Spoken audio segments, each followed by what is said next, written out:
Vamos a ver ahora prueba de 1 y 2 colas para el estadístico de Z, es decir, para 2 medias a partir de 2 muestras. Aquí ya no nos va a venir una sola muestra, nos van a venir 2 muestras y vamos a comparar, ¿qué es lo que les decía?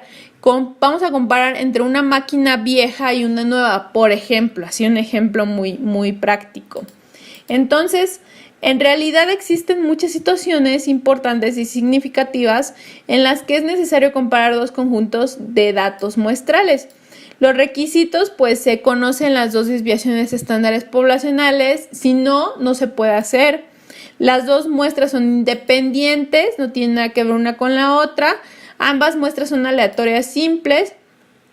Cualquiera de estas condiciones o ambas se satisfacen. Los dos tamaños muestrales son grandes, N1 y N2 debe ser mayor de 30, o las dos muestras provienen de poblaciones que tienen distribuciones normales. Para muestras pequeñas, el requisito de normalidad es menos estricto en el sentido de que los procedimientos funcionan bien siempre y cuando no existan valores en los extremos ni desviaciones de la normalidad demasiado pronunciadas. Esto aplica para la TD Student, que más adelante lo vamos a ver. Y bien, aquí tenemos el estadístico de Z, que tenemos la media muestral 1 menos la media muestral 2 entre la raíz de la varianza poblacional 1 sobre N1, que es el número de elementos, más la desviación estándar o la varianza de la muestra o de la población 2 entre N2, ¿sí? Esto deben de tenerlo muy en cuenta. Si les dan desviación estándar se eleva al cuadrado, si les dan varianza ya no se eleva, por favor. Entonces, vamos a ver un ejemplo rápidamente. A dos grupos de estudiantes, uno de 40 y el otro de 50 alumnos, se les puso un examen. En el primer grupo la puntuación media fue de 74 y la desviación estándar de 8. En el segundo grupo la puntuación media fue de 78 y la desviación estándar de 7. Aquí ya tienen dos grupos claramente divididos.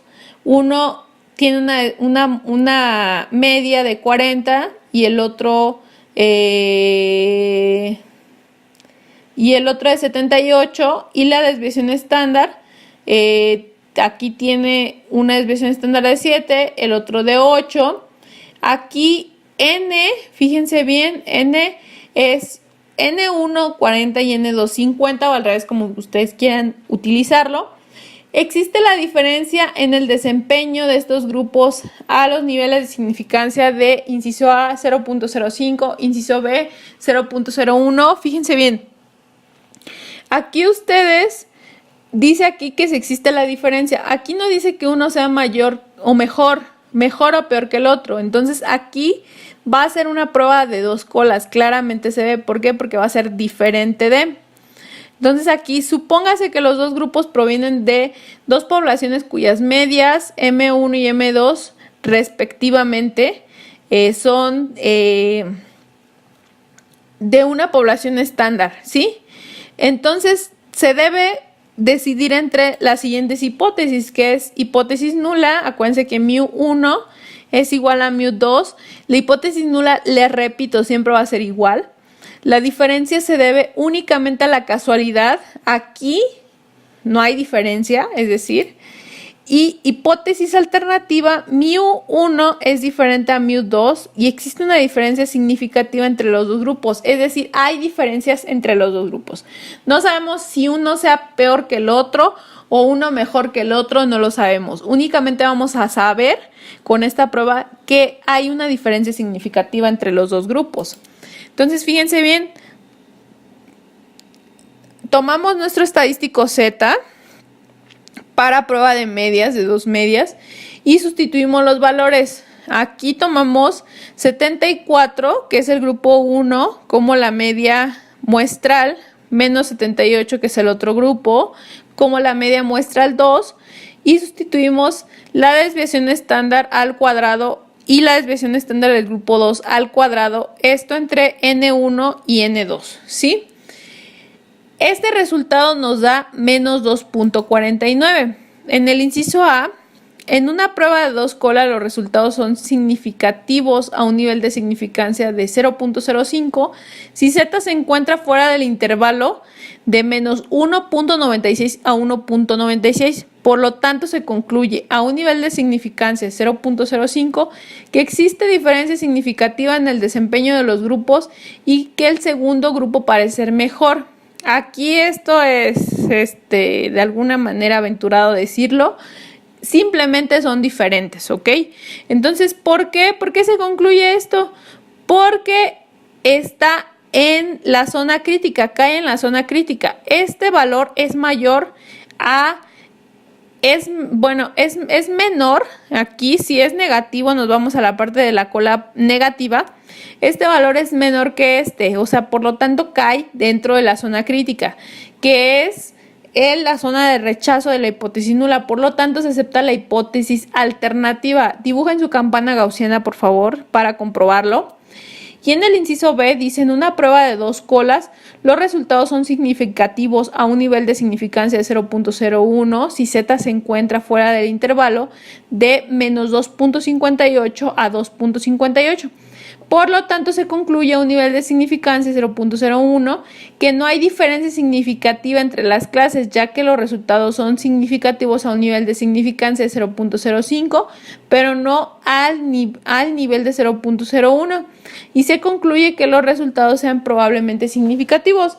Aquí este dato que nosotros tenemos de Z calculada de menos 2.49 es mayor a menos 2.58, por lo tanto cae en la zona de aceptación de nuestra campana de la hipótesis nula. Si gustan, pueden dibujarla para poder corroborarlo. Por lo tanto, en el inciso B se acepta la hipótesis nula, infiriendo que no hay diferencia significativa entre ambos grupos, es decir, son muy parecidos. Bien, aquí tenemos otro problema. Ejemplo 2. La estatura media de 50 estudiantes que mostraron una participación especial en la actividad deportiva de la escuela fue de 68.2 pulgadas, con una desviación estándar de 2.5 pulgadas, en tanto que la estatura media de 50 estudiantes que no mostraron interés en los deportes fue de 67.5 pulgadas, con una desviación estándar de 2.8 pulgadas. Probar la hipótesis de que los estudiantes que mostraron interés en los deportes son más altos que el resto de los estudiantes. Fíjense bien, aquí tenemos ya nuestra desviación estándar de la prueba de la muestra 2. Vamos primero con la desviación estándar, con la media de la muestra 1, que es 68.2, nuestra N1, nuestra desviación estándar de la muestra 1, nuestra N2, que es igual a la N1, no importa. Y luego aquí tenemos nuestra media de la muestra 2 con la desviación estándar de la muestra 2, ¿sí? Y vamos a probar la hipótesis de que, en este caso, los que presentaron interés en los deportes son más altos que el resto. Entonces, mu1 va a ser mayor a mu2, ¿ok? Entonces aquí nuestra hipótesis nula es mu1 igual a mu2, es decir, no hay diferencia entre las medias de las estaturas, mientras que nuestra hipótesis alternativa es mu1 es mayor a mu2, es decir, la estatura media del primer grupo es mayor a la del segundo grupo. Entonces ya sustituidas nuestros valores en Z, tenemos un valor de menos 1.32 de Z calculada. Utilizando la prueba de una cola es de una cola y utilizamos la parte positiva de la campana. A un nivel de significancia de 0.05 se puede rechazar la hipótesis nula si la puntuación de Z es mayor a 1.645. Por lo tanto, en este caso, a un nivel de significancia no se puede rechazar la hipótesis nula y se concluye que se acepta la hipótesis nula, infiriendo que no hay diferencia entre la estatura media de los estudiantes. Es decir, no hay diferencia entre la estatura media de los grupos. ¿Sí? ¿Por qué?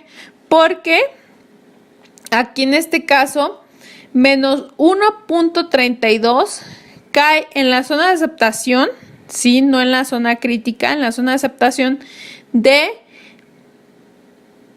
en la zona de aceptación de la campana gaussiana, porque si la imaginamos, la campana, nosotros tenemos una zona crítica de 1.645 hacia la derecha, por lo tanto, este valor queda dentro de la zona de aceptación.